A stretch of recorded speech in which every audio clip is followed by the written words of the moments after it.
senhores telespectadores, hoje vamos falar de um monumento que fica muito perto de Lisboa e que nos permite evocar um dos períodos mais dramáticos e mais agitados da história portuguesa.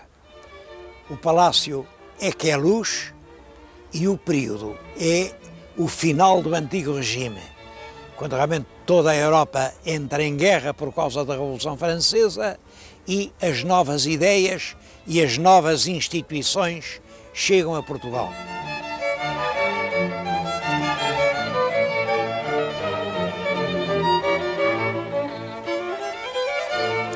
O palácio, como se vê, basta passar diante dele, não foi construído de uma só vez. Tem várias partes que foram sendo acrescentadas, agora esta, depois aquela. Bom, apesar disso, consegue ter uma relativa unidade, não muita. Vê-se que isto foi sendo construído ao longo do tempo. Parece que as primeiras obras agora para este palácio que cá está teriam sido 1746, 1700, portanto, meado do século XVIII. Como sabem, em 50 começa a mandar em Portugal o Marquês de Pombal. As obras vão durante todo o período pombalino e é exatamente nos anos de Pombal, desde 50 até 77, que as obras têm mais força. Bom, e depois prolongam-se ainda até cerca de 90. Ora, o que é curioso é isto. Apesar de ser um monumento da época pombalina, é o monumento o menos pombalino possível. O que nos dá a ideia bem de Pombal é o Terreiro do Paço, aquele geometrismo, aquela frieza, aquele equilíbrio de volumes, aquela sobriedade. Pombal é realmente um homem forte, mas frugal, contra estas exuberâncias. Eu estou aqui a falar, por exemplo, diante de uma fonte que parece um gigantesco centro de mesa. Isto é rococó, tudo isto é rococó. Como é possível que na época de Pombal, o homem omnipotente, parece que nada se fazia em Portugal que ele não desse licença, nada, nem um casamento. Apesar disso, fazia-se um palácio desta grandeza exatamente ao arrepio dos critérios pombalinos. Isso é muito curioso porque isso liga-se com a razão por que o palácio nasceu.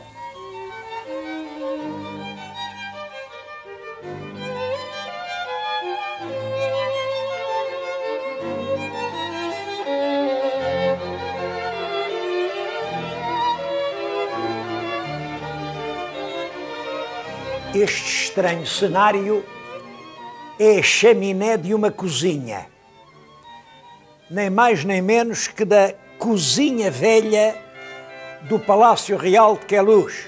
Foi aqui, neste espaço da cozinha velha, que existiu o que veio a ser uma espécie de ovo do palácio. Era uma casa de campo, claro, importante, de uns fidalgos, que eram os filhos do Cristóvão de Moura. Era a família Corte Real. Este Cristóvão de Moura é aquele fidalgo de quem se dizia, pelo menos no tempo em que eu estudava em instrução primária, que vendeu Portugal aos castelhanos, porque andou aí a fazer propaganda do Filipe II, e a fazer promessas, e a dar dinheiros, e a comprar votos. Bom, é claro, é a história contada do lado do vencido, porque a verdade é que o Cristóvão de Moura era um fidalgo português que sempre foi criado na corte de Castela, tinha sido praticamente protegido pelos reis de Castela, portanto não admiro nada que estivesse do lado de Castela. De qualquer maneira, ele também não perdeu nada com isso. Fizeram-no Marquês de Castelo Rodrigo, a família dele, Moura, aliou-se a uma outra família também muito rica, a família dos Cortes Reais, e eram eles, Cortes Reais, que tinham aqui, aliás, tinham noutros pontos do país, casas muito boas. Este chamavam o Casal de Queluz, e era para aqui que eles vinham caçar. Claro, quando veio a restauração, toda a gente que estava do lado de Castela viu os seus bens confiscados, os cortes reais ficaram sem nada, esta quinta passa para o Estado, toda a fidalguia, foi uma grande parte da fidalguia, que alinhou do lado de Castela, viu as suas fortunas confiscadas. E nessa altura o rei pega nesse imenso acervo de bens e resolve fazer uma coisa. Um conjunto de bens, o infantado. O infantado era uma massa de bens destinada a sustentar o segundo filho do rei. O primeiro filho era o príncipe real e esse vivia à custa do Estado. Mas o segundo era um particular e não tinha nada, porque os segundos filhos nada tinham. Ora, o segundo filho podia perfeitamente ser chamado a reinar, portanto não era justo mantê-lo na miséria. Além disso, acontece que o rei Dom João IV tinha 2 filhos, o que estava destinado a reinar, que era Dom Afonso VI, e que era um incapaz. Era totalmente incapaz, era um tonto completo, mas enfim, era o primogénito, tinha que reinar. E o segundo filho era um moço desempenado, Dom Pedro, e portanto o Dom João IV deve ter calculado que aquele segundo filho vinha a ter um papel importante na história nacional e não se enganou. Realmente o Dom Afonso VI tiveram que o mandar embora, tiveram que o expulsar do trono. Ele esteve lá preso primeiro nos Açores, depois ali em Sintra, coitadito, enquanto o Dom Pedro era o regente. E é para criar um dote a esse Dom Pedro, que é regente, que o pai pega em todos esses bens e faz a Casa do Infantado. Ora, entre esses bens estava o Casal de Queluz. Era uma belíssima quinta, ainda hoje a quinta é grande e boa. É, portanto, aqui que começa a construção do Palácio de Queluz.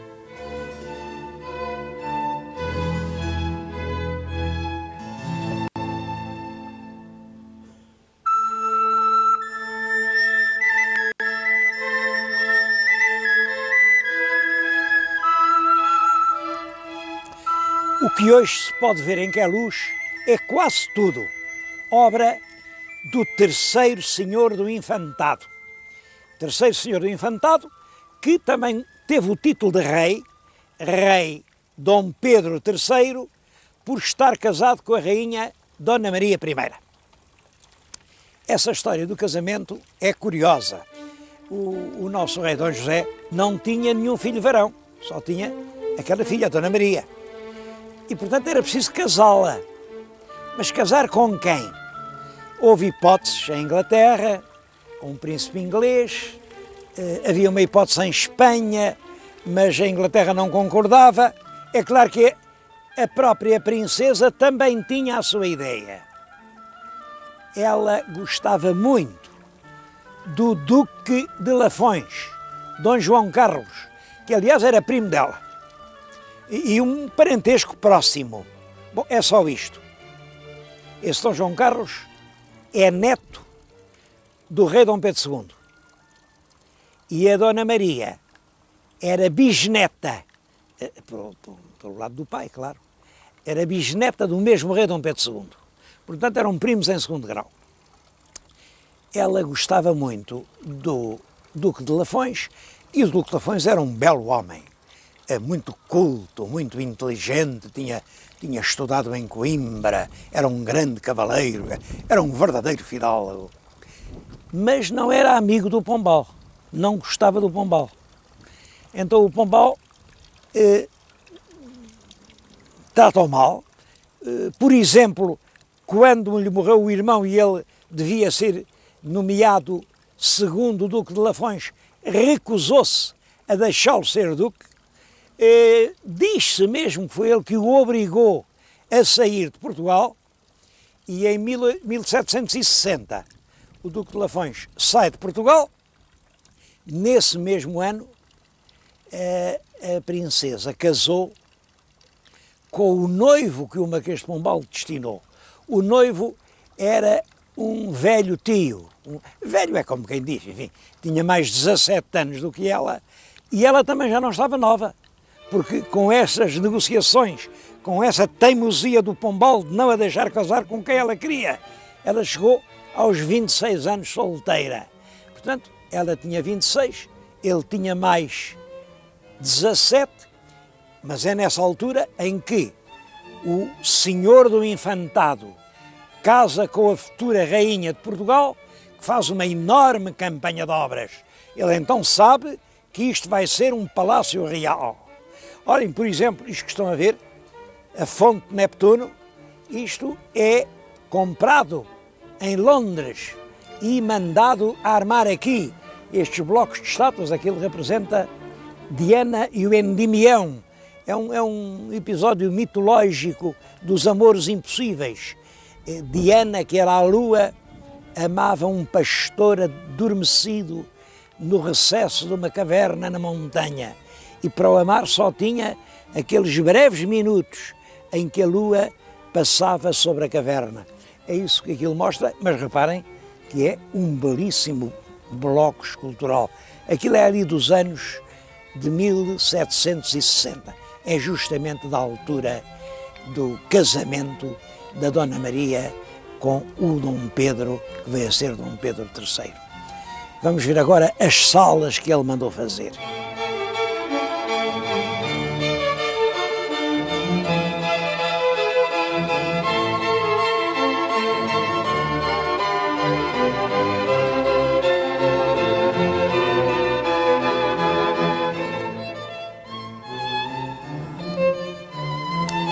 A Rainha Dona Maria I, que estamos agora a ver num retrato de juventude atribuído ao pintor Vieira Lusitano, é a rainha em cuja época se dá a chamada viradeira. A viradeira é o reviralho daquela altura. O regime forte, autoritário, maciço do Marquês de Pombal caiu, tudo se virou ao contrário, e é disso que geralmente culpam a Rainha Dona Maria. Bom, creio que sem razão. Quem observa os factos com atenção pensa que durante o tempo em que ela governou efetivamente o país, isso é de 1777 até 1792, porque em 92 é o ano da Convenção, é o ano sangrento, o ano do terror em França, ela enlouqueceu, mas durante esse período os assuntos portugueses são tratados com uma finura, com um acerto, que aliás se notou, é um dos períodos mais prósperos, mais progressivos da história de Portugal. Olhem, é a única época da nossa história, de que eu me lembro, em que a nossa balança comercial foi positiva, quer dizer, em que aquilo que nós importávamos era em valor inferior àquilo que nós exportávamos. A rainha enlouqueceu em 92 e quem lhe substituiu na chefia efetiva do Estado é o filho de Dom João VI. Era o segundo filho. Ela tinha tido um filho mais velho, Dom José, que era um rapaz, parece que muito bem dotado, de grande talento, e que morreu com 27 anos. Bom, o Marquês de Pombal nunca gostou da Dona Maria quando ela era princesa mesmo. Não gostava dela. E ela também não gostava dele. Havia ali uma embirração de lado a lado. Bom, e ele fez um projeto. Era o velho rei, coitado, que já andava com uma bengala, tinha muitas dificuldades. Então, era o velho rei Dom José abdicar no jovem neto, que era um devoto admirador do Pombal. Esta maquinação foi descoberta, não se sabe como, isso deu origem a muitas confusões e muitas intrigas, e também o Dom José, coitado, morreu pouco depois com uma epidemia de varíola. Portanto, quem vem a suceder no trono é a filha Dona Maria. E a filha governa enquanto tem saúde, mas quem depois a substitui na qualidade de príncipe regente é o segundo filho, que vem a ser rei com o nome de Dom João VI e que estava muito longe de ter as qualidades do irmão que tinha morrido anos antes. Eu penso que, apesar de tudo, foi um homem que governou num período muito difícil, muito difícil. É o período em que realmente Portugal é arrastado para a grande conflagração europeia, é o período das invasões francesas, o período em que a corte tem que sair, saíram aqui deste palácio, foram a correr lá para baixo, para a Junqueira e ali embarcaram para o Brasil, andaram por lá 17 anos. É um período difícil, mas durante esse período, o príncipe regente, depois Dom João VI, procura governar sempre com equilíbrio, quer dizer, ele não se opõe à revolução, que ele sabe que é inevitável, mas pretende que a revolução se faça por uma via pacífica, sem correr sangue, sem ser preciso cortar a cabeça a ninguém. Havia muita gente na corte que não pensava assim. Por exemplo, a mulher dele, a mulher do rei Dom João VI, que era a rainha Dona Carlota Joaquina. Estou a falar-lhes na Sala dos Embaixadores. É uma das salas da primeira fase do palácio. E chama-se dos Embaixadores porque era aqui que a rainha Dona Maria I, e depois o príncipe regente e depois mais tarde Dom João VI, recebiam os embaixadores das nações estrangeiras quando eles vinham apresentar credenciais. Eu gostava de chamar a atenção para uma coisa muito curiosa. Esta sala tem 2 tronos daqui e outros 2 ao fundo da outra sala. A cada topo, um par de tronos. Simplesmente, estes têm coroas reais. A coroa real ali e a coroa real aqui. Ao passo que nos outros têm emblemas mitológicos sem a coroa real. Qual é a explicação de 4 tronos numa sala? Bom, é uma explicação realmente comovente. É que o príncipe regente Dom João, enquanto a rainha-mãe foi viva, apesar dela estar demente, ele quis conservar o lugar dela. O lugar do pai e da mãe do príncipe regente eram estes. E ele, com a esposa, com a Carlota Joaquina, era além que dava as audiências, em frente dos tronos vagos, dos monarcas que já cá não podiam estar.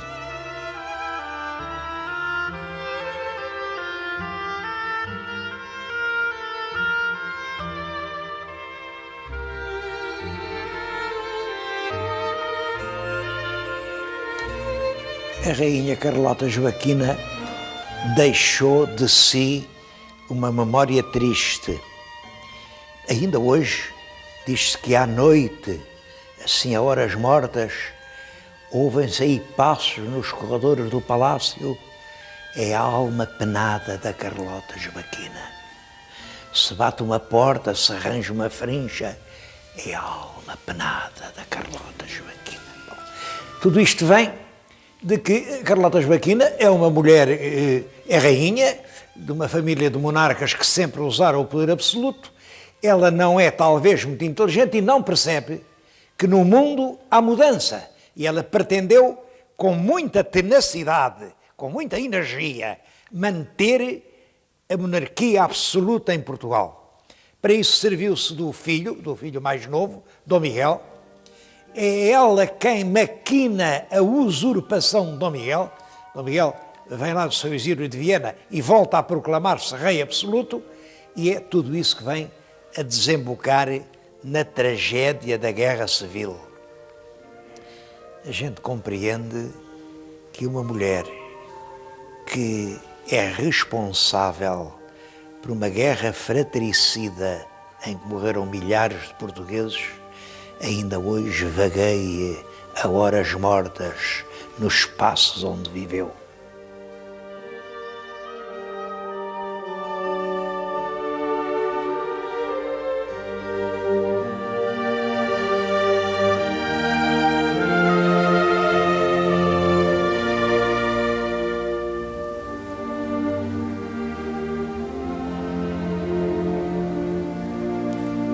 como os senhores telespectadores todos sabem, e se não sabem, deviam saber, depois da Guerra Civil começa o reinado de Dona Maria II.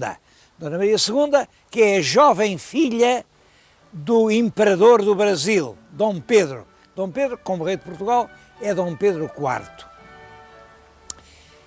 A jovem Dona Maria II teve também um reinado atribulado, casou com um príncipe alemão, o príncipe Dom Augusto. Ele apanhou o sol e morreu em poucos meses. As cortes obrigaram-na a casar logo a seguir com outro príncipe, o príncipe Dom Fernando de Saxe-Coburgo-Gotha, que era um príncipe romântico. E esse príncipe andou em Sintra, viu aqueles penhascos, aquela beleza, e mandou fazer o Palácio da Pena. Portanto, o rei e a rainha passaram, nos tempos livres, a ir para a Pena e deixaram de vir para Queluz. Queluz ficou assim um palácio órfão. Os reis raramente vinham aqui. Isto crescia um matagal, isto já não era palácio, já não era nada. Até que o último rei de Portugal, o rei Dom Manuel II, pensou, mas para que é que eu tenho um palácio onde nunca vou, custa um dinheirão, quem tem que aguentar aquilo é o Estado, não sou eu. E, portanto, fez uma coisa inteligente. Doou, ele nem vendeu, não pediu nada por isso. Isso é muito elegante. Deu o Palácio de Queluz ao Estado. Isto em 1908. É um dos últimos atos da monarquia. Dar um palácio real ao Estado português. E o que é que o Estado ia fazer do palácio? O Estado também não sabia. Teve um tempo abandonado e tal, a crescerem as ervas. A essa altura puseram aí uma escola agrícola e ali cerca de 1930 é quando começa na Europa e em Portugal o turismo, começa a haver ideias. Em Queluz, aquela coisa é tão bonita, está abandonada, vamos fazer lá um grande hotel. Bom, só que quem teve a ideia ligou a isto a uma ideia infeliz. Disse, vamos fazer o Hotel Carlota Joaquina. Imaginem Carlota Joaquina, o nome do fantasma. É evidente, não pode haver hotéis com nomes de fantasmas, não pode. Portanto, veio logo outro movimento enorme, nada disso, dá qual Joaquina, vamos fazer, mas é um palácio que recorda a história de 2 séculos de vida conturbada em Portugal, um palácio. Bom, e o governo disse, tem razão, vamos fazer o palácio. E começam as obras de restauro, cuidadosas, meticulosas, só que isto de obras, como sabem, é perigosíssimo. E em 1934 o palácio ardeu, todo o primeiro andar ficou destruído e agora impunha-se uma reconstrução extremamente cuidadosa. Essa reconstrução foi feita, o Palácio de Queluz que hoje temos renasce entre 34 e 40, volta a ser um espaço encantador, os jardins repovoam-se de estátuas, volta a haver aqui festas nacionais, vêm para aqui os presidentes da República e os reis que visitavam Portugal. Olha, esteve ali, naquele pavilhão, o imperador da Abissínia, Haile Selassie, e esteve há dois anos, o imperador do Japão. Esta é a sala de honra que nós temos para oferecer a quem nos visita. E eu acho que hoje o Palácio continua a ser digno dessa vocação para a qual foi destinado. De grande abraço dos portugueses a quem vem a Portugal.